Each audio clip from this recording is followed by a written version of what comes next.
So here's a video about factorizing polynomials. So for example, the function f of x equals x cubed plus 12x squared plus 9x minus 22. That's a polynomial. It contains various powers of x, and that can be factorized. And factorizing it can help you to solve equations that might involve it. First of all, we're going to have a recap on long division. So I've got 790,328, and I'm going to divide that by 14. So first of all, I ask myself the question, how many times does 14 go into 7? The answer is no times. And then if you remember long division, what you then do is multiply the 0 by the 14 to give you the answer 0. The next stage of long division is to subtract the 7 from the 0, or rather the 0 from the 7, I should say. 7 minus 0 to give you 7. And then the next stage in the cycle is to bring down the 9 so that you've got 79. Then you go round the cycle again, asking yourself the question, how many times does 14 go into 79? And the answer is that 14 goes 5 times. 5 times 14 gives you 70. And 79 minus 70 gives you 9. And then bring down the 0. And then we go back round the cycle again. How many times does 14 go into 90? Well, the answer is that it goes 6 times. 6 times 14 gives you 84. 90 minus 84 is 6. Bring down the 3. One more time around the cycle. How many times does 14 go into 63? Well, the answer is that it goes 4 times. 4 times 14 gives you 56. 63 minus 56 gives you 7. And then we bring down the 2. Same again. How many times does 14 go this time into 72? The answer is it goes 5 times. 5 times 14 gives you 70, which means that you've got 2 left over, 72 minus 70, and then you bring down the 8. And then finally, how many times does 14 go into 28? It goes 2 times. 2 times 14 gives you that 28, and when you subtract, you've got nothing left over. So 790,328 divided by 14 is 56,452. And we're going to be using long division later on, not with numbers, but with polynomials. So another recap before we get onto that, and it's the fact that we can solve quadratics by factorizing them. So for example, if we've got the quadratic equation x squared plus 5x plus 6 equals 0, the left-hand side of that can be factorized into x plus 3 times x plus 2. So x plus 3 times x plus 2 is equal to 0. Now that whole thing will be equal to 0 if either of the brackets that you're multiplying together is equal to 0. So in other words, that will be 0 if x equals minus 3 to make the first bracket 0, or if x equals minus 2 to make the second bracket 0. So another way of saying that is that if you put x equals minus 3 or equals minus 2 into that function, or that expression, I should say, it will give you 0 as the answer, and thereby balancing out this equation. So minus 3 or minus 2 are the values that give you 0 in that function, and the factorization is x plus 3 and x plus 2. So the factors are x plus 3, one of the solutions is x equals minus 3, then one of the factors is x plus 2, one of the solutions is x equals minus 2. So another way of saying this, then f of minus 3 equals 0. So what you're saying there is if you put a minus 3 in instead of the x, so if you swap all of these x's for minus 3, it comes out to be 0. And in a similar way, if you put minus 2 in for x, so replace all of these x's with minus 2, the whole thing comes out to be 0. And generally speaking, if something put into the function gives you 0, then x minus that is a factor. So that's called the factor theorem.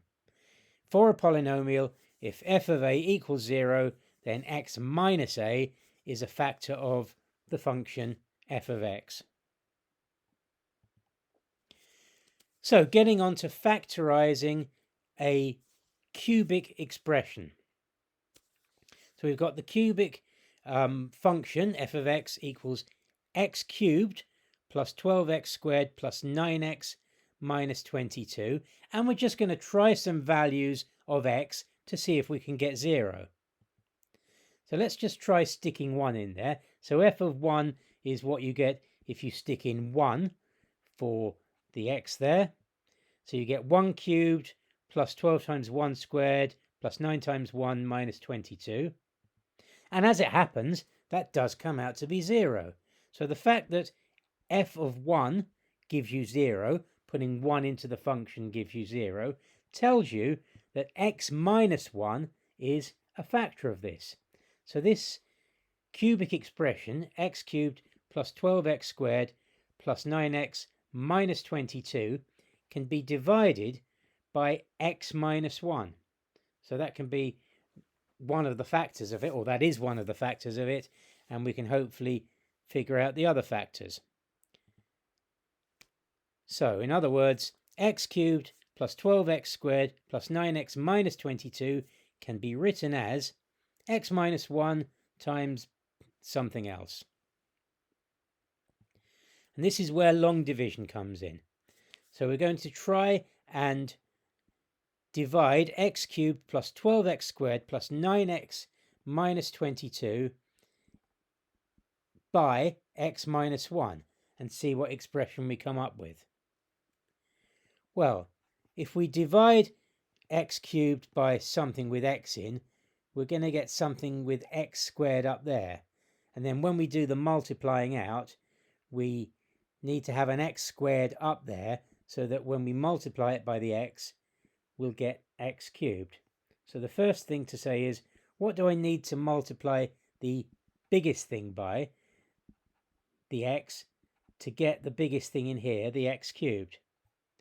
And the answer is I'd need to multiply it by x squared. So I put x squared up the top there. I'm lining up the x squareds together. And then the next step with long division, as we saw with numbers, is the multiplying out. So we take the x squared that's up there and we're going to multiply it by the x minus 1 that's over here.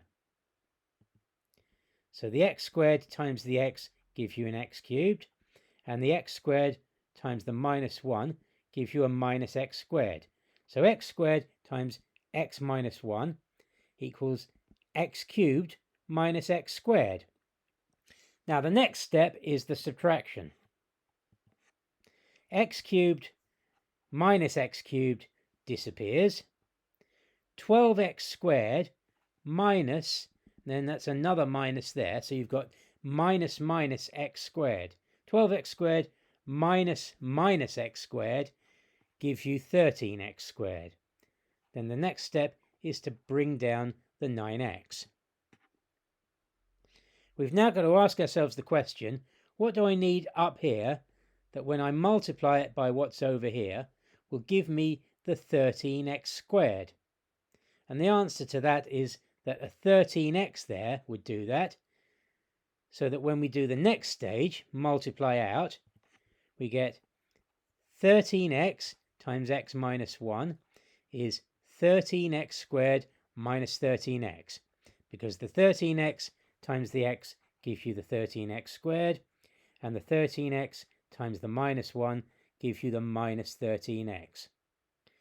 The next stage is the subtraction. So we're going to do 13x squared minus 13x squared, and that's going to disappear, and we're going to do 9x minus 13x. So that'll leave you with 22x overall, because that minus minus will give you a plus.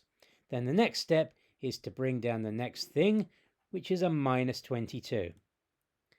So we've got 22x minus 22 left over now, and we've got to ask ourselves the question, what do I need up here that when I multiply it by the x minus 1 will give me the biggest thing here, the 22x?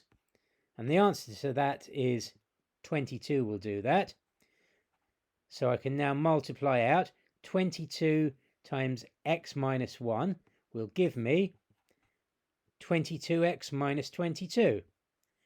Last step is the subtraction again, and we've got nothing left over, which means that the whole thing is divided exactly, and x cubed plus 12x squared plus 9x minus 22 divides by x minus 1 to give you x squared plus 13x plus 22. So in other words, x cubed plus 12x squared plus 9x minus 22 is equal to x minus 1 times x squared plus 13x plus 22. And of course this x squared plus 13x plus 22 is quite easy in itself to factorize because it's just a quadratic. So if you just think about looking for factors of 22 that add up to 13, you very quickly get to 2 and 11. So the whole thing in fact factorizes into x minus 1 times x plus 2 times x plus 11. And you can try and multiply that all back out. Quite difficult to keep track of all the bits, but you will end up back with x cubed plus 12x squared plus 9x minus 22. So knowing that that function factorizes into x minus 1 times x plus 2 times x plus 11 tells you that the roots of the equation are at 1, minus 2, and minus 11. What do I mean by the roots of it? Well, by the roots, I mean where the function is equal to 0. So the function is equal to 0 here, where x equals 1, here, where x equals minus 2, and here, where x equals minus 11. So it's the solution to the function being equal to 0, or in other words, where the graph passes through the x-axis.